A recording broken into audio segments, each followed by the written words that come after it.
रूस व यूक्रेन युद्ध की आंच मुरैना जिले में भी पहुंच गई है। मुरैना के 3 छात्र एमबीबीएस पढ़ाई के लिए यूक्रेन के राजधानी कवी की टर्नोपिल यूनिवर्सिटी में गए थे, जो कि अब वहां फंस गए हैं। फिलहाल ये तीनों इंडियन एम्बेसी में सुरक्षित हैं। वहीं परिजनों को बच्चों की सुरक्षा सताई जा रही है। जिले के 3 छात्रों के कुछ दिन पहले ही एग्जाम खत्म हुए हैं।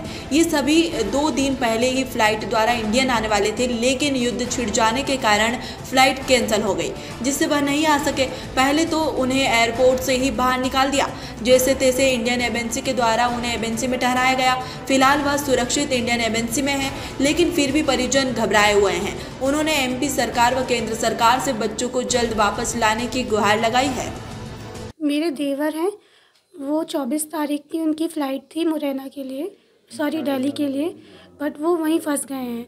वो कीव में थे जिस समय वहाँ हमला हुआ, एयरपोर्ट पर ही थे, पर जैसे ही हमला हुआ उन्हें वहाँ से भगा दिया गया। अब वो यूक्रेन की एम्बेसी में है और सुरक्षित है, पर फिर भी बहुत ही चिंताजनक माहौल है। मेरे घर में भी सभी रो रहे हैं और बहुत परेशान हैं। किस की पढ़ाई करने गए थे वो, और क्या स्थिति, कितना पैनिक रहा जब आपको पता चला ये सब? सर बहुत पैनिक रहा। वो वहाँ मेडिकल की पढ़ाई कर रहे हैं, 5th ईयर में है, टर्नोपिल नेशनल यूनिवर्सिटी में है। बात हो गई आपकी उनसे? सर उनसे बात हो गई है, कल ही रात को बात हुई थी। ये अभी मेडिकल की छात्रा है, 1st ईयर की है, और अभी दिसंबर में यहाँ से गई थी। और जैसे ही कल क्या 23 तारीख को उसका दरअसल पेपर था। टर्नोपिल यूनिवर्सिटी की छात्रा है वो, योगमाया उपाध्याय। मेरे छोटे भाई डॉक्टर पद्मेश उपाध्याय जिला चिकित्सालय में डॉक्टर हैं, उनकी बच्ची है, मेरी भतीजी है। 23 को एग्ज़ाम देने के बाद 24 को फ़्लाइट थी उसकी, और फ्लाइट में करीब सभी 200 बच्चे की एयरपोर्ट पर पहुंच गए थे। लेकिन सुबह ये अफरा तफरी और जैसे युद्ध जैसा माहौल हुआ तो उन्होंने एयरपोर्ट को खाली करा लिया और ये बच्चे इधर उधर भागने लगे, अफरा तफरी का माहौल हो गया। लेकिन अब वो अभी इंडियन एम्बेसी में सुरक्षित हैं। लेकिन चिंतित हैं हम सब लोग। सुबह से हम लोग पूरा परिवार टीवी पर लगा हुआ है कि कैसे हमारी बच्ची सकुशल वापस आए, क्योंकि अभी एयर स्पेस बंद है। आपकी बात हुई?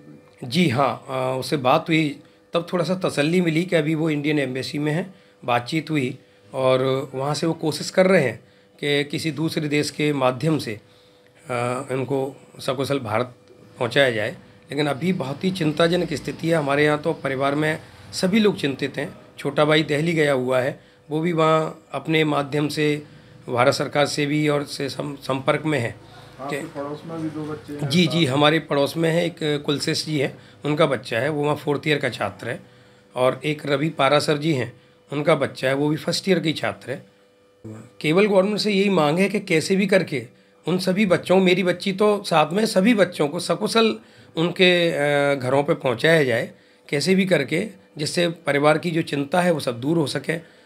हाँ, पैनिक उस समय शुरू में बहुत पैनिक थी वो, क्योंकि वहाँ सभी अफरा तफरी के माहौल में मेट्रो बंद हो गई, टैक्सियाँ बंद हो गई, कहीं जाने आने का नहीं हो पा रहा था। बड़ी मुश्किल से वो वहाँ मेट्रो रेलवे स्टेशन पर रुके हुए हैं। उसके बाद जब एम्बेसी की गाइडलाइन पहुँची वहाँ, तब वो एम्बेसी में पहुँचे हैं। आज अभी वो सभी लोग इंडियन एम्बेसी में हैं।